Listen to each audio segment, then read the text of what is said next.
What is the spiritual dream meaning of ships? Let's talk about Grace O'Malley, the pirate queen. She got it. She knew the ship was never the real story. She was. She'd look out at the storms of the North Atlantic and see a conversation. That vessel under her feet, it wasn't just wood and rope. It was her will, made real. I mean, this woman did not ask for permission. They told her her long hair would get tangled in the ship's rigging, so she just cut it all off. Bam! Done. Hours after giving birth, pirates attack her ship. What does she do? She grabs 2 pistols and leads the fight herself. And get this, when the English crown tried to break her by taking her sons hostage, she didn't fall apart. No. She sailed right to London and negotiated face-to-face, queen to queen, with Elizabeth I. And you know what? She won. So let me be crystal clear about this. When you dream of a ship, your subconscious isn't trying to be poetic. It's not some flowery metaphor. It is speaking the exact same language that Grace O'Malley lived by, the language of will, of survival, of pure navigation. All right, let's get into the nitty-gritty. The psychologist Carl Jung, right? He pointed out that water in dreams, that's the symbol for your unconscious mind, all that vast, deep, kind of mysterious stuff inside you. So a ship sailing on that water, well, that's you.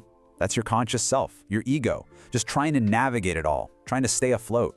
Look, these dreams don't just pop up out of nowhere. They show up when you're at a crossroads, a huge life transition, a major loss, or maybe a decision that you are absolutely terrified to make.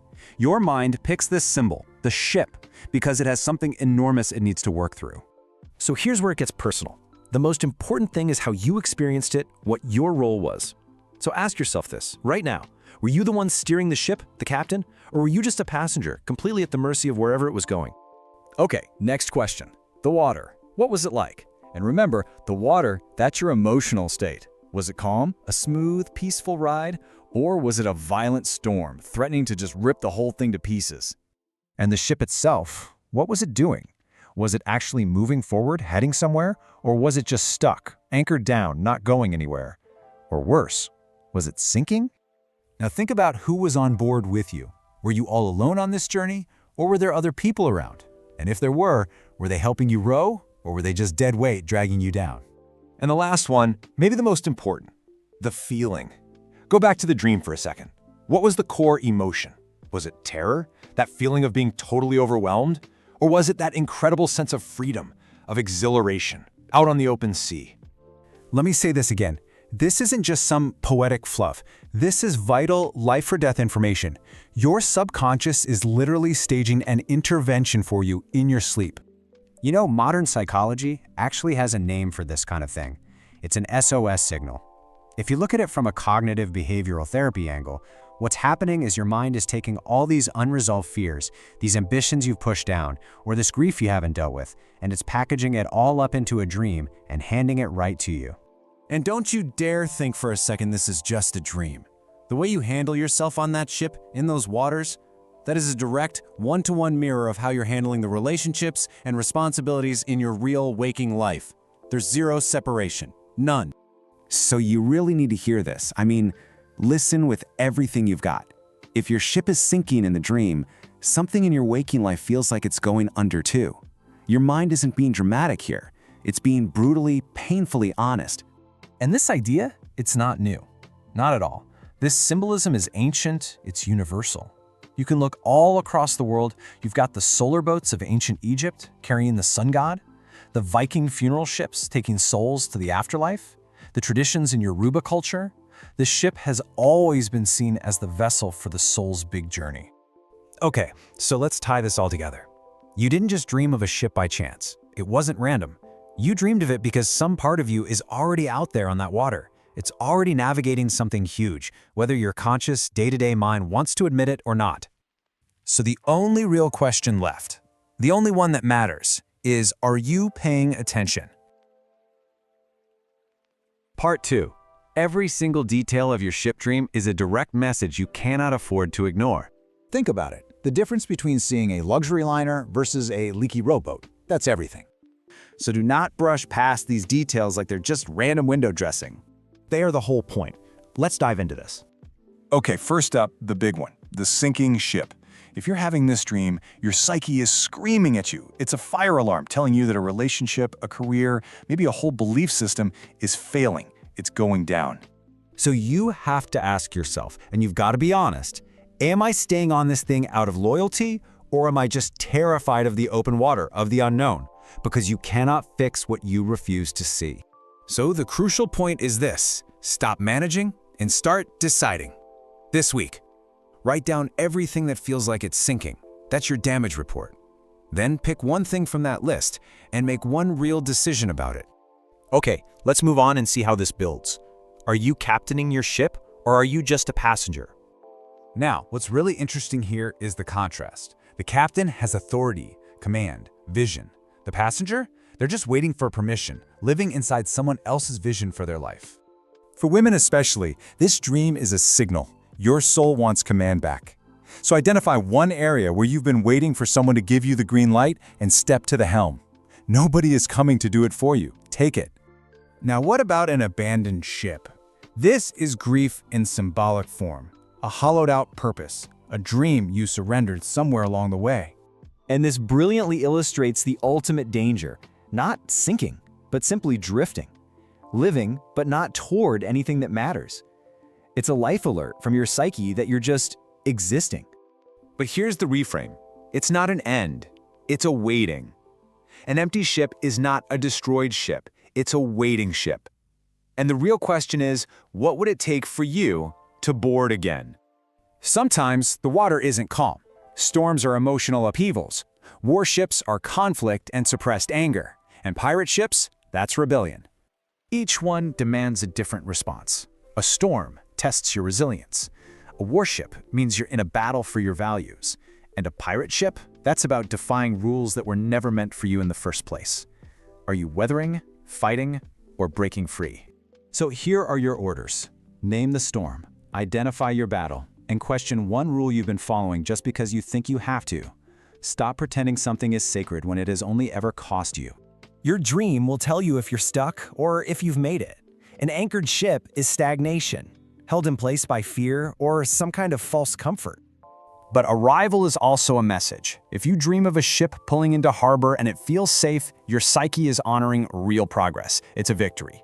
Don't you dare sail past your own victories. So acknowledge where you are. If you're stuck, what anchors can you cut? If you've arrived, celebrate it.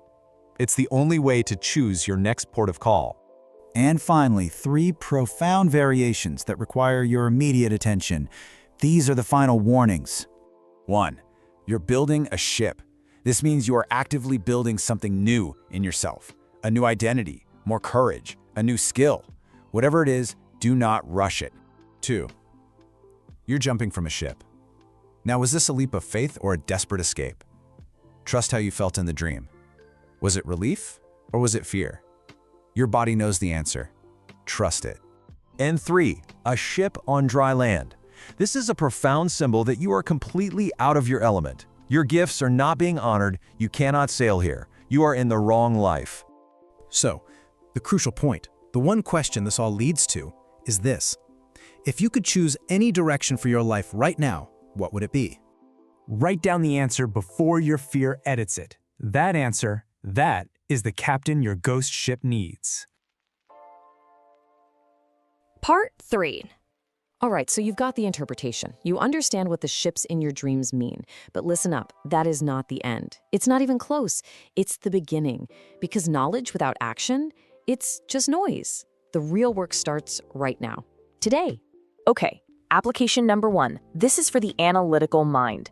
Your ship dream isn't some fluffy fantasy. It's raw data. Think of it like a navigation or chart of your inner world, and it is time to start logging the coordinates. I need you to start this tonight. Get a real journal, not your phone, not a scrap of paper, and the second you wake from a ship dream, before you even sit up, you write down these 5 things. What type of ship was it? What was the water doing? What was your role on board? Which way were you going? And what was the one dominant emotion you felt? You do this, and I promise you a pattern is going to emerge. And that pattern, that's the truth. Now, what if you're someone who feels things deep in your gut before your brain even has a chance to catch up? This next one is for you. We're bypassing the intellectual chatter and going straight to your body's intelligence. We're listening to what it has to say before your mind can start editing the story. So the moment you wake up, lie completely still. Place one hand on your chest and the other on your stomach. And just ask, where did that dream live inside me? Was it a tightness in your chest? That's fear of loss. A heavy, sinking feeling in your stomach? That's dread. A sense of lightness, of expansion? You're ready. Your body always knows the truth first. You just have to listen. If sitting still just makes you anxious, if you're someone who needs to move, to act, then this one is for you. We're about to conduct a full-on structural audit of your life, and we're using that dream as our guide. I want you to block out an hour in your calendar right now. And you are going to answer this question in writing with brutal honesty. What in my life currently feels like it is sinking? And the next one, what feels like being stuck at anchor? Come on, you know the answer. Where are you completely stagnant, unable to move forward, even though every part of you knows you should be? Write it down. And here it is, the most important one. In what area of your life have you been a passenger when you desperately need to be the captain? Now look at your answers. Pick one. The one with the most emotional charge. And you are going to commit to one single concrete action you can take in the next 72 hours. One action. It's time to move. Okay, for my visual thinkers, my artists, the women who speak in images. You know that sometimes words are just too small? They can't possibly contain the messages coming through in your dreams. Symbolic expression can go places that logic just can't touch. So here's what you're gonna do. Get that dream ship out of your head and onto a page. Draw it, paint it, make a collage, I don't care. Skill does not matter here. Then, underneath it, complete this sentence. This ship is blank, I am blank. And you use the very first words that come to mind. Not the polite words, not the comfortable ones, the first raw, unfiltered words. That's the real message. So what happens when you're not alone on that dream ship? If there are other people with you, the dream isn't just about you anymore. It's about you in relationship to them. The ship, in this case, is the state of your connection. So let's cut to the chase. The storm in your dream, the choppy water, the howling winds, the chaos, that is the conversation you are avoiding in your waking life. That unspoken truth, that boundary you refuse to enforce. Your psyche is staging the conflict at night because you refuse to deal with it by day. Simple as that.